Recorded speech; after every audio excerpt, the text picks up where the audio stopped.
Hello and welcome to the Deep Three Podcast. This is your host Matt, joined as always by Sam, Kevin, and John. How's it going, boys? It's good. It's going great. I'm in a We're all chair. I think we're all very excited to watch Kevin lose that bet. Well, actually, the audience will know if Kevin has lost that bet when Kevin has lost that bet once this episode is live. So Yeah, that's even better, even better. Yes. So I'm going to just be in a great mood for the rest of this, already knowing that Kevin has failed, as will our lovely audience at home. Very true, very true. Why don't we get into this before Kevin has an aneurysm? We've got our all-star picks. It's been going around a lot recently on social media, a lot of Twitter, just talking about the East and the West and what it's looking like. So we're going to go around the podcast and just go over our picks. Why don't we start with the East first, boys? John, I'm going to go with you first. Yeah, so my picks right now, the front court was super easy for me. I went with Kevin Durant, Joel Embiid, and Giannis. I think anything else, I couldn't really think of another person to put in those spots. I think all three of them have honestly been playing at MVP levels. Giannis is just not going to be in the convo because of voter fatigue, but they're all playing really great. So I got them there. KD, I think, will be the captain. Which hopefully he can finally pick a competent team after dealing with Giannis's bullshit. Because at the very least he'll be drafting James Harden or Kyrie Irving first instead of Chris Middleton. Jesus Christ. And then the guards I have in the East are Jaylen Brown, who's been incredible all year. He's taken a huge leap, and then Bradley Beal. Who, I'm sorry, I know the Wizards are terrible, but he's averaging 35 points a game. I'm not going to let it slip this year like it did last year. Bradley Beal's an all-star, and it's not even close. Those are my picks. That's very interesting. I love that you mentioned Jaylen Brown. He's been so fucking good. And yeah. I think before the podcast, we were talking about Jason Tatum a little bit, and I was honestly kind of confused why we weren't talking about him more. And then you said KD, Giannis, and I was like, oh, that's why. Because you can't really compete with them. There's just no possible way. Yeah. Sam, who do you got? I mean, it just seems very obvious in the East. Like, you look at the top 5 teams, and it's like, well, except for Bradley Beal. Sorry, Bradley Beal. But Bradley Beal putting up the stats that deserves to be all-star. I mean, he was a huge snub. It was crazy how they snubbed him. That's ridiculous. I'm surprised the coaches didn't even get him in at that point. That's just ridiculous. Jaylen Brown has probably been my favorite Celtic of all time now. I like that. I mean, Paul Pierce, we don't like you. You talk too much smack, and you got one chip, man. I'm just saying. I like my Celtics not to shit their pants in the playoffs. Jaylen Brown, I think, in my comparison, Jaylen Brown versus a Trae Young, if you had to pick between that, the reason I picked Jaylen Brown because I think he's actually a direct contributor to their wins. We saw it with the Lakers yesterday as well. Kemba shouldn't be shaking the shot. I'm sorry. When you're going 2 for 12, I don't want the ball in your hands at all. Okay. Yeah. Cardiac Kemba, you already have a heart attack. You're dead. You're dead to me. All right. Anyways, Joel Embiid seems very obvious. I mean, MVP caliber at this point. Kevin Durant also MVP talks. The guy's scary. The guy is beyond scary because it's no one's come back from this, and this is the greatest comeback story probably at this point. It's amazing. They should bring back the Comeback Player of the Year award to give it to Kevin Durant. 1,000% agree. Yeah. And there's no other real forwards I can really respect. It depends how you want to give Ben Simmons the role. I'd be between Ben Simmons if he gets that front court role, but I mean, Giannis seems like a very obvious pick at this point. Mm-hmm. All right, fair enough. Kevin, who do you got? Same for the front court, KD, Embiid, Giannis. I mean, I don't know how anyone can disagree with that. That's just like everyone said, they're all playing at MVP levels, especially KD and Embiid, but Giannis is still unreal with how he's playing. For guards, I went with Beal. I mean, if you're averaging 35 points a game, I don't know how you're not an all-star. That doesn't make sense, even if you're not winning games. Then the second guard was tough for me. I went back and forth on a couple. I went with James Harden just because mostly his stat line specifically, like points he's averaging a lot. He's averaging 11 assists.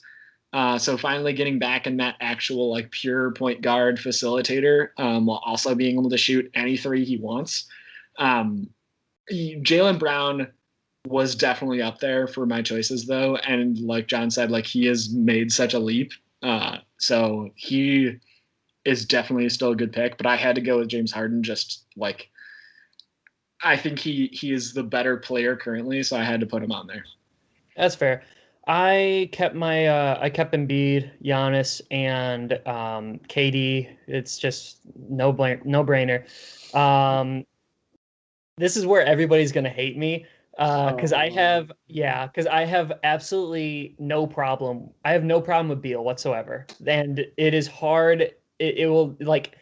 Yes, he deserves the all-star spot, but I'm going to say this just to be different and just to be that guy. I'm going to be the hipster of the group. I will fall on that sword so that you guys don't have to. So you could thank me later. I've got Jaylen Brown, and I've actually got Ben Simmons. So I think Ben Simmons has been playing extremely well. And when we're talking about defensive players, he's got to be up there as one of the best defensive players in the game right now. Yeah. Like, I'm sorry, but if you're even able to remotely guard LeBron James, you need to be in there, right? Like that's just kind of like a simple thing for me.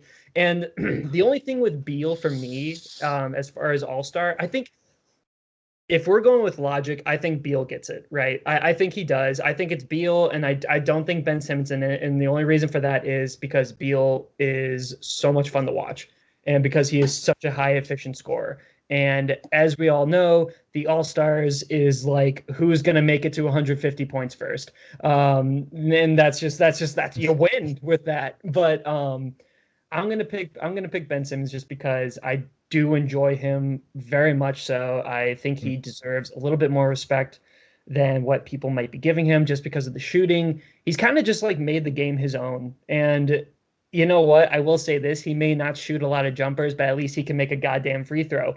Dwight Howard. Just saying. I wonder, I will say when I was doing the online vote, I did almost give a vote to Zach LaVine just because I felt bad. So I just wanted to mention that. I didn't do it though, because I think I would have felt even worse.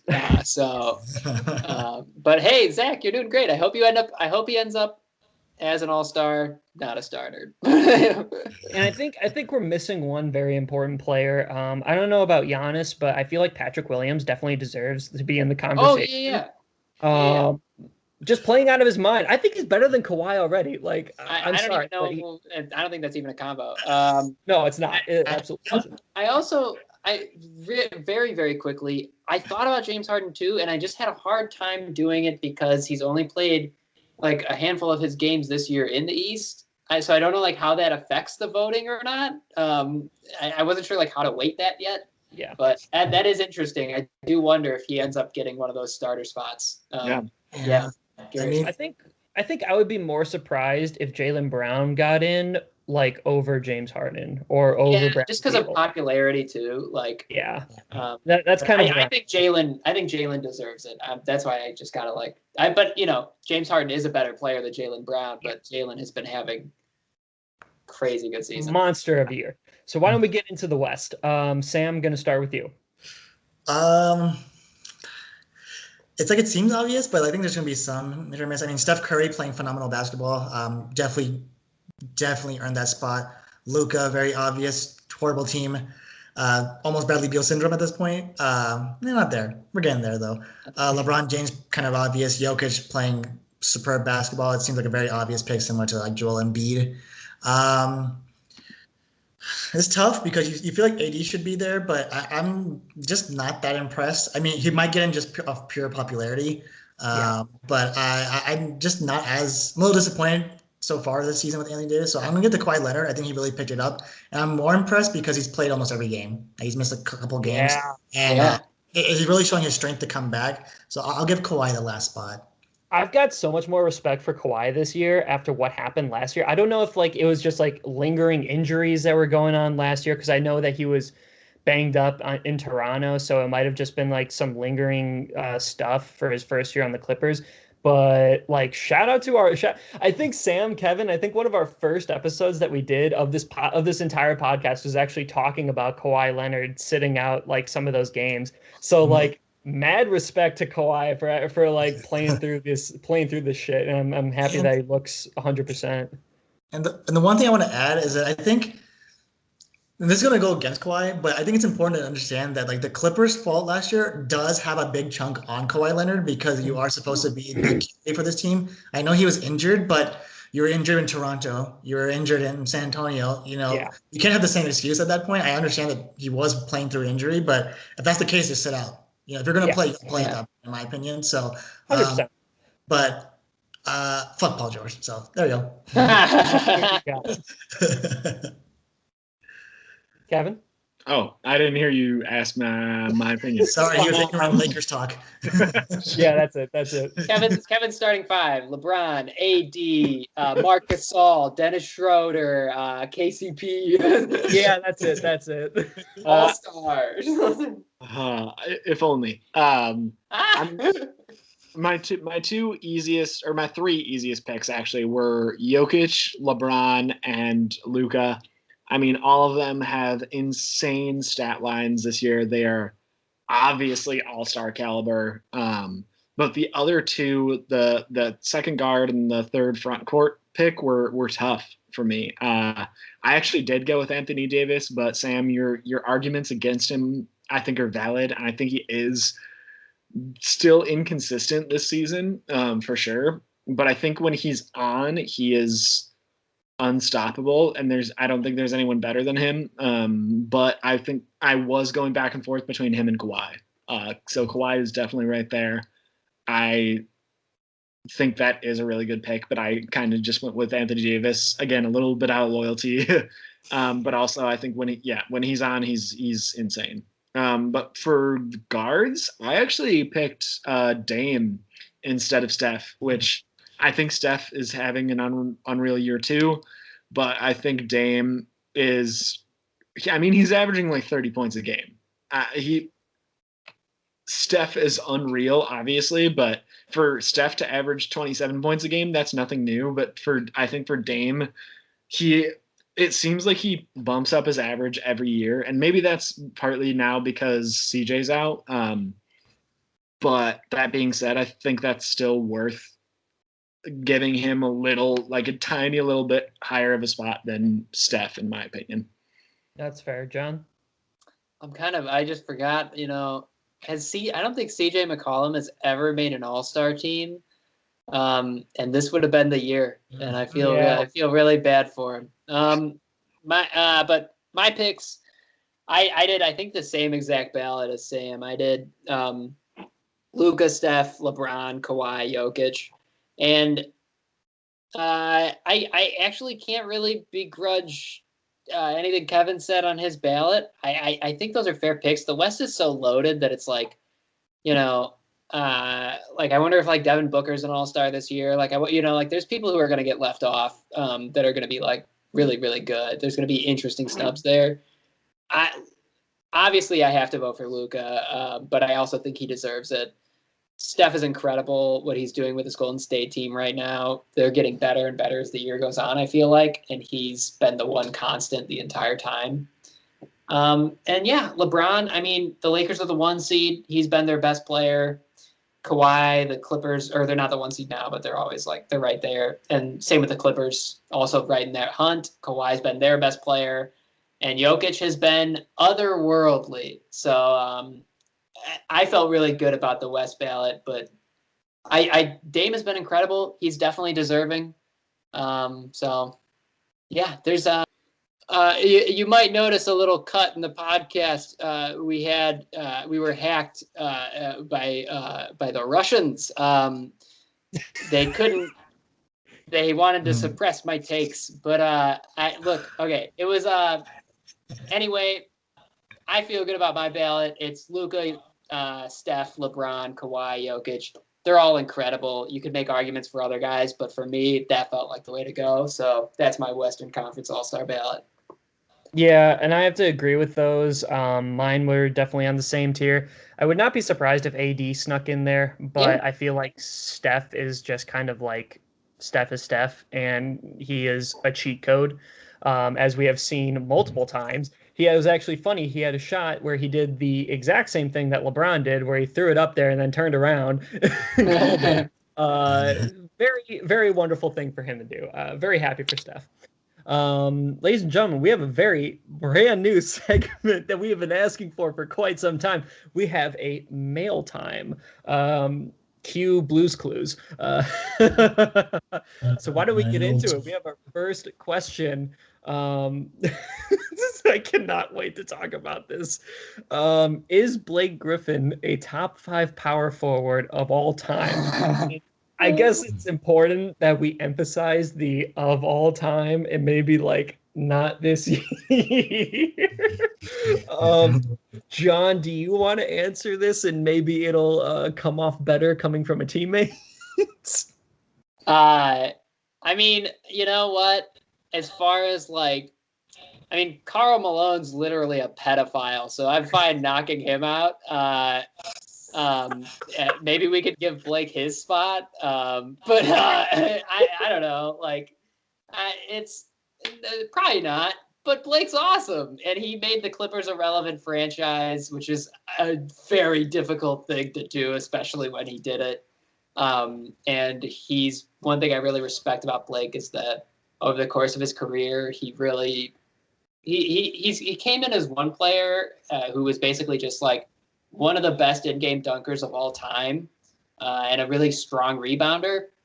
And over the course of his career, he evolved into like a good shooter, a really smart playmaker, actually, and just like overall, like there was a point where he was like a legitimate like MVP conversation level guy for like a brief period, and then injuries just took everything away. I have nothing but love for Blake Griffin. I don't think he's probably not a top 5 power forward of all time, but you know I love Blake. Yeah. Yeah, we'll give him the respect that he deserves. Sam and Kevin, do you want to add anything to that? I don't know. What? Go ahead. Sorry, I'd say top 10, not top 5. I mean, come on. Look, the Clippers were only good because Chris Paul came there. Okay, Blake Griffin was half of Lob City, but if no one's lobbing it to him, he's gonna just have bad knees for the rest of his life. And well, I mean, he still got bad knees regardless at this. But he'd be good. I don't think he deserves to be in the top 15, maybe in the top 20 at this point. Oh, he's probably top 15. Because Blake, get him out of here. Get him out of here. Fair enough. I'm not going to answer that question just for obvious reasons. Next question. This one's actually a very interesting one. Would Anthony Edwards be good on a team with a competent front office and a competent coach? This is an extremely unfortunate question that we kind of need to get into because he was drafted. I believe he was drafted number 1 in this draft, and he has very, very much so underwhelmed everybody. I would say that's a very fair statement to say. Sam, do you want to answer this first? Yeah, I mean, Ryan Saunders is not a good coach. It's a horrible front office. I know they got the guy from the Houston Rockets who was under Daryl Morey. It's absolute joke. I don't understand why I didn't draft James Wiseman, because I feel like at the end of the day, you're going to lose Karl Anthony Towns because the guy does deserve way better it's a lot of wasted talent. And you guys traded for D'Angelo Russell, who we like. And I just don't think Anthony Edwards is going to learn much because it's just more young guys.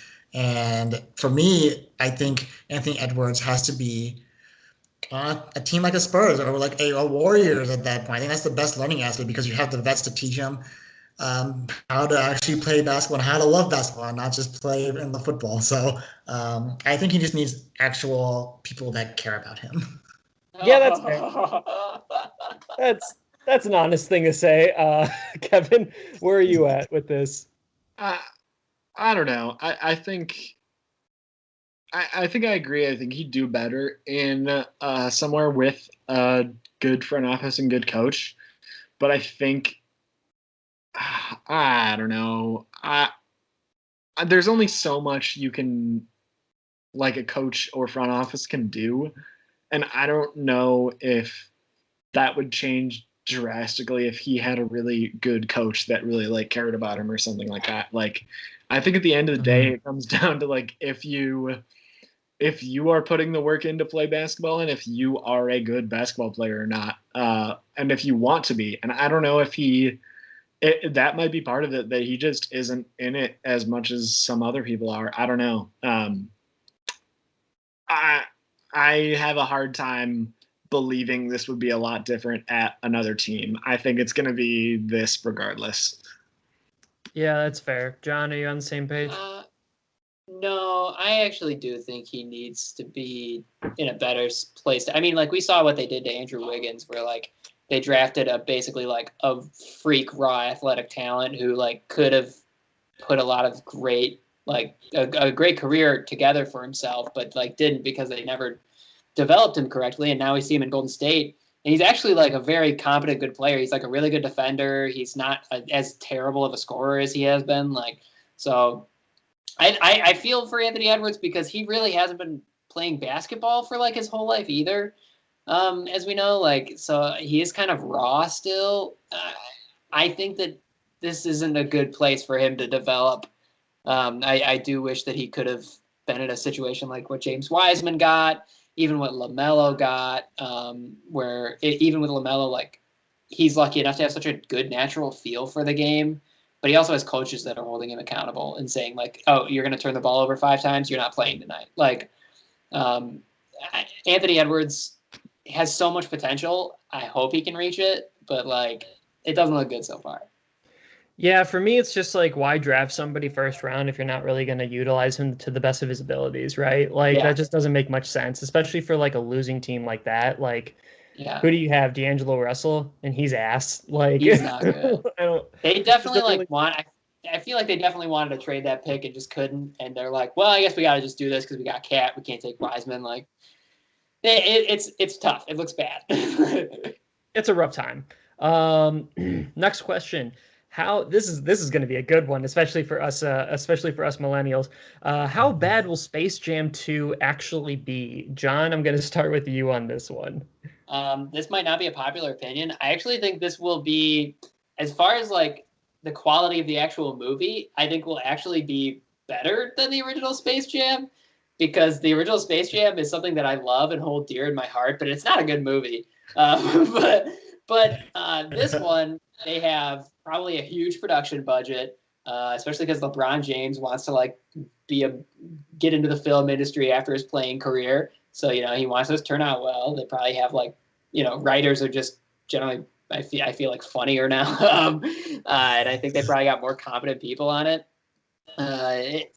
It's going to be better. It's probably not going to be like a great movie, but I'm going to fucking watch it. I'm 100% going to watch it. Of course I will. It's fucking Space Jam 2, baby. Like, you know, LeBron was funny in that one movie with Amy Schubert and Bill Hader. He's funny in that. So, yeah, I think he's going to be a better actor than Michael Jordan. And then the only conversation we have left is if he'll be a better player, which we'll see if we can finally come to a conclusion on probably the next 4 years. Honestly, though, Kevin, do we have high hopes for Space Jam 2? I actually agree with John a lot. I think especially the biggest thing for me is I went back and watched Space Jam like a couple months ago. Awesome movie. Again, hold it very high in my mind, but Michael Jordan should not be acting in any capacity whatsoever. Like, ever. He is so abysmal. He is when he speaks, it's the worst part about the movie. Playing basketball and doing cool shit with Bill Murray, awesome, beautiful, yeah. I love it.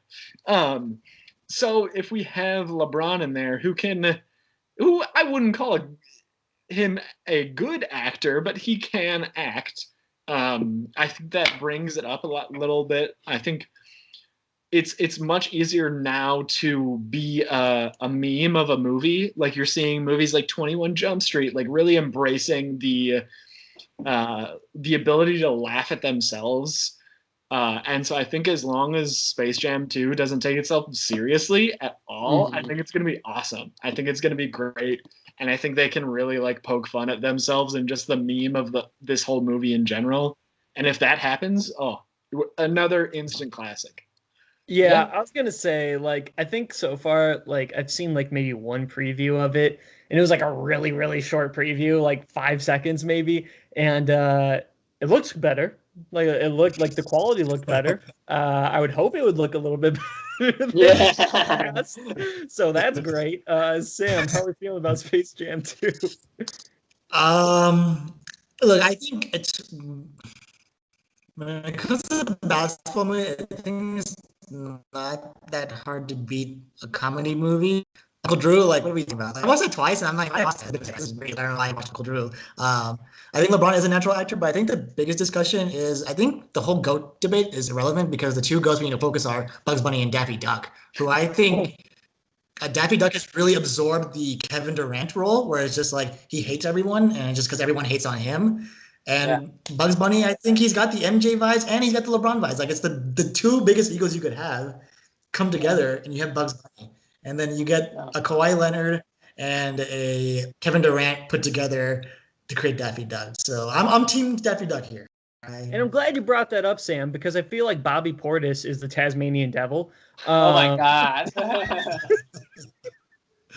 They're both just fucking insane. So that's gotta be the comp. Why don't we get to our next question? We have biggest surprises and disappointments so far this season. I'm gonna go first with this one. I think my biggest surprise was maybe it shouldn't be a surprise, but the Wizards being as bad as they are.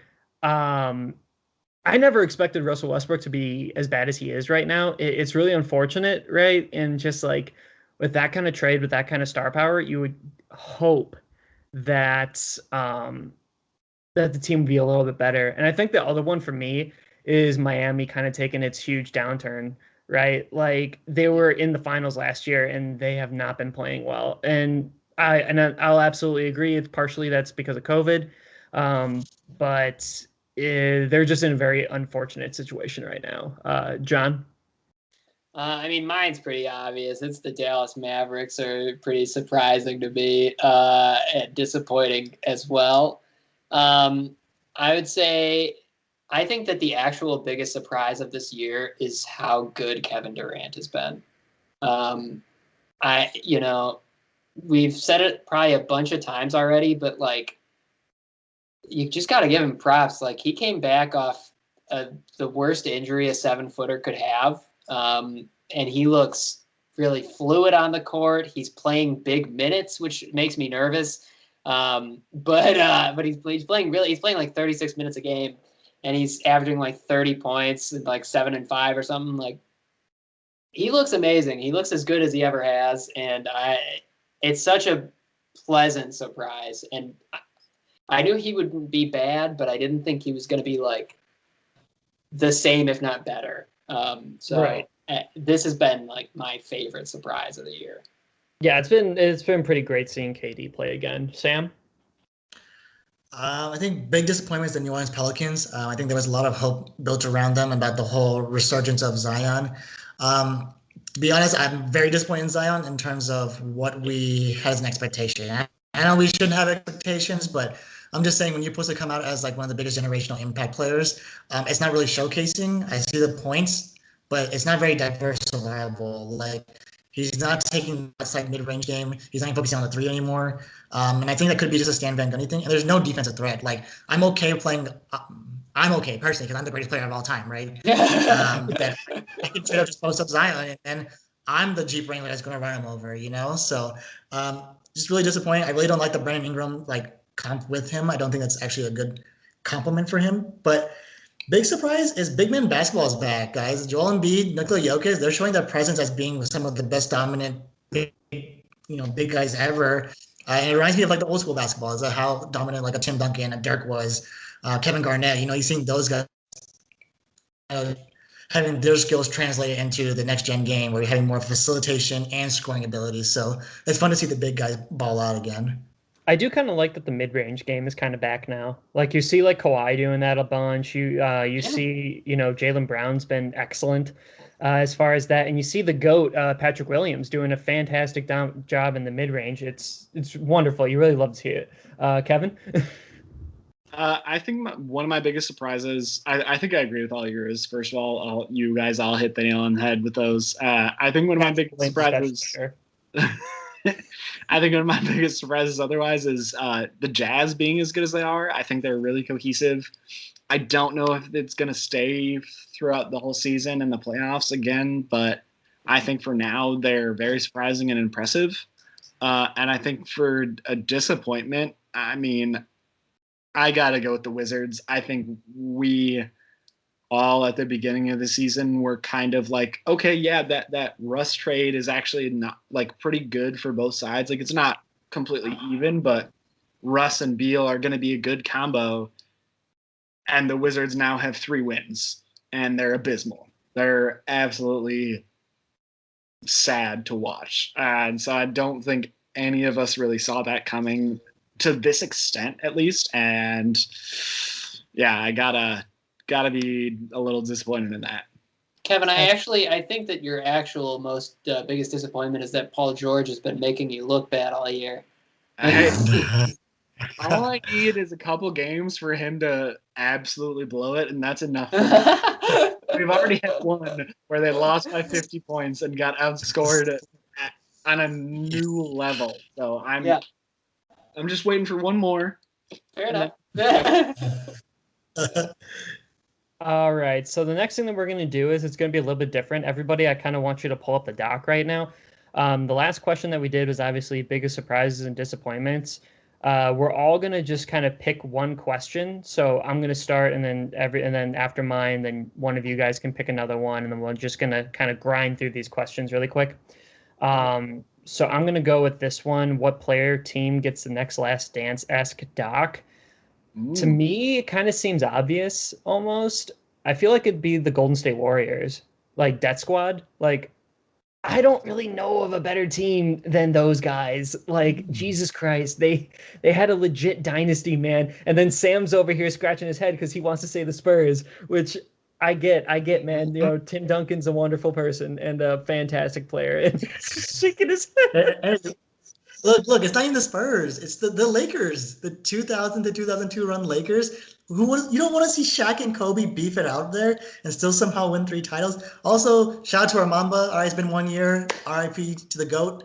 But Matt, please go ahead. Please go ahead with your ridiculousness. No, that's fair. That's totally fair. I get it. Maybe even the Celtics should have it because of their insane run that they had. Nice. You got to give respect to Mr. Larry Bird. You really do. But, dude, Death Squad. Like, how can you not love Death Squad? KD, Steph Curry, you had Splash Brothers. I guess Draymond Green when he was good. But that's what I got to go with.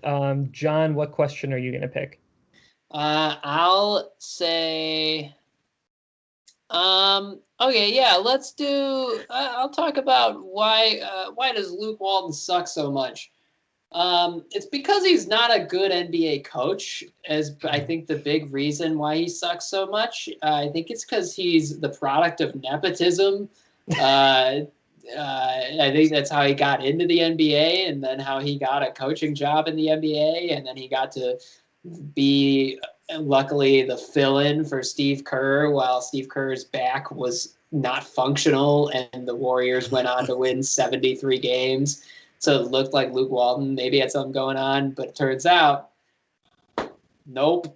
He's not good, and I think we've seen that very clearly. I'm sure that he won't be a head coach for too much longer. Let me really quickly, for 10 seconds, the team I want to see get a Last Dance doc is the Jimmy Butler Timberwolves. That's actually my pick.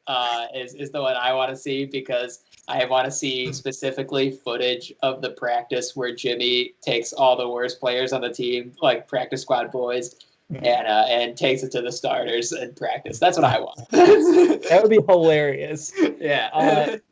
Kevin, I feel like you're obligated to answer one of the questions directed to you, so why don't you start with that? Yeah. I'm going to get this is the direct quote of how it came in. Why does Kevin hate my balls so much? In reference to Brian, who is constantly hyping up his Lonzo and LaMelo Ball on his fantasy team.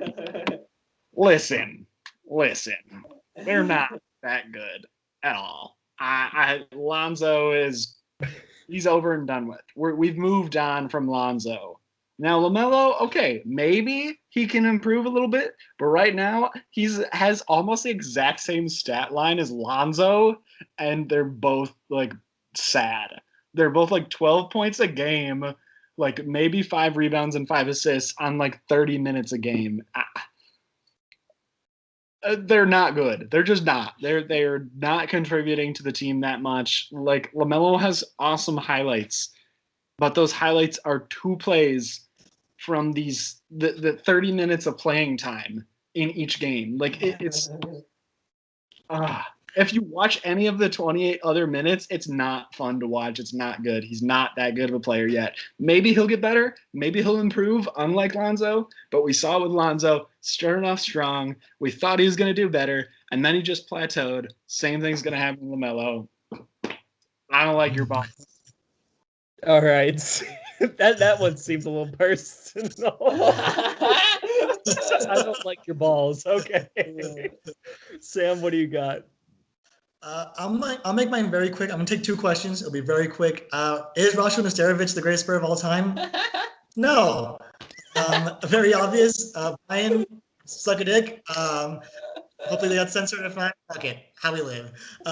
Clearly delusional. Actually, not a very significant part to any of the title run that we had. Absolutely garbage. Absolutely useless. Stay back in Serbia. Other one, I think best basketball movie of all time. I'm stuck between Coach Carter and Glory Road. Haven't watched any of those. Highly recommend. Yeah. Okay. Fair enough. You know, the weirdest thing for me was the first thing that came to my head was Like Mike. I don't know why, but it was. How about Thunderstruck? How about Kevin Durant's Thunderstruck? So bad. The only thing that I remember like remotely great about that movie was like the whole shoe scene where it got struck by lightning and like the weird guy that was trying to like ruin the child's career and like life. Like that's the only thing I remember from it. But for whatever reason, that's what came to my head. I'm gonna take the question of actually, you know what? I'm going to let Kevin finish this out because there are 2 questions there for him specifically. So I'm going to let him answer these really quickly. Kevin, why don't you take the floor? I would love to hear your answer to one of these, Kevin. What do I eventually trade Jokic for? Yeah. I don't know. I don't know if I will this season. He's scoring like average 58 points. He just scored 75 points. You think I'm going to trade him for like LeBron or Anthony Davis or something like that? Get the hell out of here. He's a fantasy producer right now. And you think I'm just going to give him to y'all after I've been absolutely burned by all of you guys in fantasy every year. Every year I get best trades and I get absolutely burned. I'm done. I don't think you're quite done with that Drew Holiday trade, but yeah, you go ahead. That's great. That's absolutely great. Low risk. All right. Well, it looks like that was the only question I think that was the only one left for Kevin. Yeah, it was the why does Kevin hate my balls so much? And then what does he trade for Jokic eventually? What We'll see, man. We'll see. And we'll keep you guys updated on that Jokic situation. I would really like to just like in the next episode, I want to see like, John, if you can like compile all of the trades that you have sent to Kevin for Jokic and then for Brian too. Just so we can see all of the delusional like comments. I gotta see it. I gotta see it. All right, folks. Well, thank you guys so much for listening to the show. This was our very first mailbag, so I'm very excited for it. I think it went really well, and I can't wait for it again. Please keep asking us questions at thedeep3pod@gmail.com. Other than that, like, click, share, and subscribe for YouTube, and listen to us on Spotify and Apple Podcasts. Thank you guys so much. Have a good night. Catch me in Space Jam 2.